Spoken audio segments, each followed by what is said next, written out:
I did watch Marty Supreme. That was a good movie. You're goddamn right it was. Yeah, everything's falling into place with the way that he ignores all of his problems one after the other.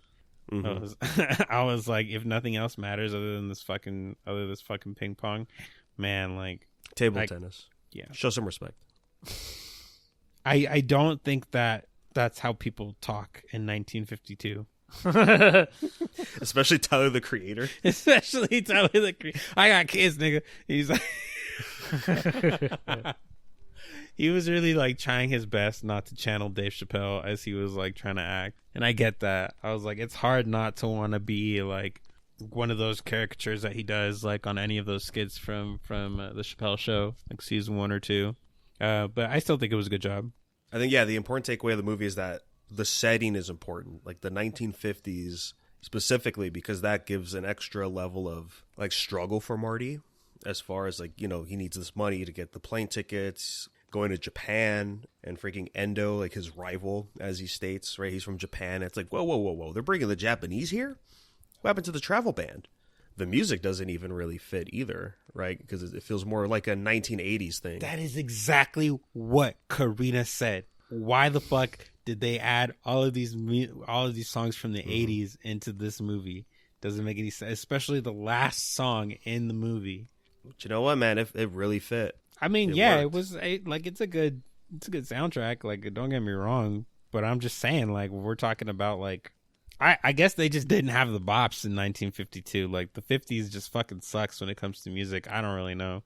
Well, not even that though, but like, it's also like, it's a Safdie film, and they're using this composer that they used before, and he does like this kind of ambient music, and like if it fits with what the emotion that they're trying to sell with Marty, and like in his decisions and repercussions and all that. Like, who cares if they're not using music from the 50s? Like, sure, I guess to pull yourself out of the immersion, like the characters aren't listening to this music.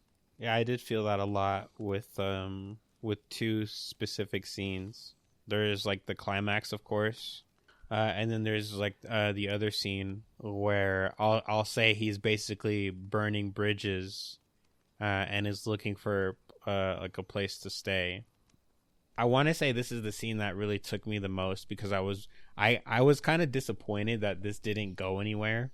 Literally, the very first thing that they do in the beginning of the movie is they talk about an issue that he has with white ping pong balls. And how people who wear white shirts, like, you won't be able to see the ball technically when it passes over them. So like, you'll lose focus of the ball. So the only thing that really bugged me, and I feel like this is the scene that it took me the most. And I'm sorry, because again, I got my. I think I know the scene you're talking about, like out the window. Yes, exactly. So you get to this point where you see like cultivation happen, right? Like, we basically see the product, and we're like, oh fuck, it exists. Now this is going to be used at some point, and it literally gets thrown out the window. I understand the importance of that scene though, and I get it, but I'm still upset because I wanted to see that ping pong ball being used one fucking time. There was a moment towards the end of the film where I was thinking, oh, he's gonna bring it right now. Yeah, I don't know. It was good. I had a lot of moments in the movie where I was like, oh, I thought it was very obvious we were going a specific direction with what just happened, and then we get either nothing out of it or it's just a different outcome. Yeah, I pretty much let the movie take me for a ride. I didn't really try to guess them. The only thing that I foresaw, which I really feel like just kind of plays into the fact that it was really like pretty much again at the first 30 minutes of the movie, more or less, is how his championship was going to go. How that match was going to go. That was the only thing that I foresaw. And that's pretty much a given, I feel like, just given on based of, number one, how much time is in the movie, and the fact that it's kind of, so to speak, like Icarus. You know what I mean? Like, you'll see it, Gerry. Like, it's pretty obvious. It was definitely short. It was too short. Too short. I feel like there could have been some parts of the movie that could have been stretched out. I feel like having no follow-up to Tyler noticing that like his friend was walking out of the bar with the mobster. I feel like there could have been another scene where maybe like, his friend was going to be like tailgating or something or whatever. But I understand, like, with the way that that scene went and the direction that they ended up going towards the end of the climax. But I don't know, man. Yeah, there was a lot of points where I could just feel like, oh, this would be good if they like touched more here. It doesn't even necessarily have to be with Marty that I'm thinking about, though. Like, just scenes that I would have wanted to see fleshed out between like all the characters that he interacts with. Like, for example, some of the people in his apartment. As far as like with the side characters like that, and I feel like the reason we don't get more of them is because they're not important. And I say that as you're experiencing the movie, you're experiencing it through Marty Mauser, Mr. Supreme. As far as his character goes, if it's not revolved around him and him succeeding, it's not important. So why would we waste time on characters that aren't going to try to help him succeed? So there's another book I wanted to bring up that I read a while ago. You ever watch that movie on Netflix called Annihilation? With Natalie Portman? That's right. Pretty good sci-fi movie. I enjoy a lot. It's part of a trilogy, actually. The author, Jeff, I think it's Vandermeer or something. He dropped a prequel book last year, I believe. And yeah, one of my coworkers was reading it. I was like, oh, perfect. Time to read it. The book was on a whole different level. I still like the movie after reading the book because after reading it, it's like, yeah, you can't make this into a movie, man. It's just, there's so much happening. There's no way people are going to go sit in a movie theater, watch this, and think they got it. Like, it's super dense, super, like, bizarre, crazy sci-fi stuff going on. Kind of like, like with Tenet, everyone always says, like, oh, you have to watch Tenet, like, at least twice to understand it. And with Annihilation, I'm like, I think people got to read a chapter a couple times just to understand what's happening. Because, wow. It was a great experience just reading it and just seeing everything unfold and just how quickly everything just shits the bed with this whole Area X, I believe it's called in the book. Did you watch the movie, Gerry? Yeah. There's a scene towards the end where Natalie Portman's looking at like the older lady.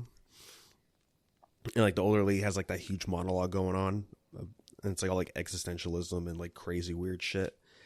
And then she kind of just looks, she almost looks at the camera and goes, Annihilation. And then there's a, like all this like crazy music's going on. And I'm like, okay. Like in the movie, I'm like, yeah, that's fine. Yeah, crazy like title drop for whatever she's talking about. In the book, there's a different reason why she says that. And it's crazy. The different reason is crazy? So she says Annihilation, that's canon to the book? Yes. Yeah, there's a very specific reason why she says it and why it's important that doesn't get covered in the movie because the reasoning is not even in the movie. Does the reasoning not being in the movie make a huge difference? Yes. So that reasoning that you read in the book should have been included in the movie. No, well, it could have been added into the movie, but then it would add like a lot of different layers of what's going on because like it's very much, I feel like the director looked at the book and said, I really like what's in here, but again, like, yeah, there's just too much happening for almost an independent film. Because I think it was at like some movie festivals and then it got picked up by Netflix, if I'm not mistaken. But I feel like it's like, okay, let's get the big broad strokes that are captivating in this book where a normal movie theater audience can understand and appreciate, and then let's just work with that. Like the flashbacks with Natalie Portman just thinking about her husband, Oscar Isaac, and then she cheats with him with like a different professor at like the school. Like that stuff's not added, or that stuff's not in the book, but I feel like it adds more like human element to the character. And do all they that have kind of names stuff. In the movie? I think so. It's been a while since I've seen it. Just from what I've read, so in the synopsis, it doesn't look like they have names in the book, though, right? In the book, they don't have names, correct. They only refer to themselves, like the main team that you follow. They only refer to themselves as like their occupation. The way the perspective is that the story's being told is it feels like a scientific journal, the journal that somebody found from the surveyor. And that's another element of it too. Is like, oh wow, like that's why it's very dense and like complex, is because like you're just getting every detail you can. I think with another thing that stood out to me as I'm looking through the Wikipedia is in the last sentence in the first paragraph is talking about They are the 12th expedition, with previous expeditions having falling apart. And it just stood out to me. I was like, you're just not over your kick of expeditions yet. This is just one of those things that you just need to fill the void until Expedition 33 comes out. One of the questions I had when I was reading the book and thinking about the movie was, I wonder if they took stuff from the other books and added it in here as well. I was waiting for moments from the movie to show up in the book, and then it didn't. And that got me thinking, man, I wonder, is that going to be later? And also to anyone listening out there, if you're considering reading the book, I would say definitely watch the movie first. All right, gamers, before we get out of here, we do have an email if you want to do that. If you have any questions or comments and you want to, tune in, want to hear us talk about something, you can send us an email at unversedpodcast@gmail.com. And today we have an email from the boy Mark, so thank you as always. And he says, do you like it when an entire cast versus the final villain, or do you like it more when it's just a one-on-one with the main character? His example is he wanted the all-for-one fight in My Hero to be like the whole class, which is understandable because it kind of felt like me and one of my friends who's like super into My Hero, we were talking about how, I don't know, is Deku gonna do some crazy anime bullshit and takes everyone's abilities and then fight all for one like that? That would have been pretty cool. I think it really depends, right? Whether or not there's a main character, or if the main character had or main characters, I should say. The Expedition 33, right? Before I knew what I knew, I would have loved to have everybody fight the Paintress at once. And then, as the more the story progressed, I'm kind of glad it was a one-on-one. Just because having Monoko and Lune and Seal fighting fucking Maya would be weird. That's where I like the one-on-one. But during the Paintress, that'd be nice to have to not choose which team to use, just to have everybody in. Oh, 5v1? Yeah.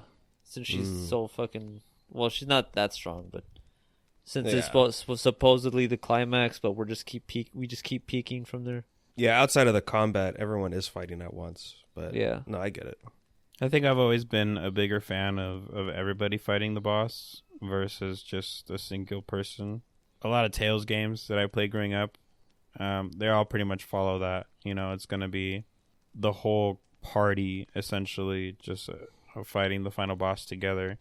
I think part of the reason why I like it so much is because, at least for these games that I've played that have this element, every person has a gripe with the final boss. It's not just the main character is the only one that has any motivation and everyone else is just along for the ride. That doesn't really compute that much. And in those cases, I would totally agree.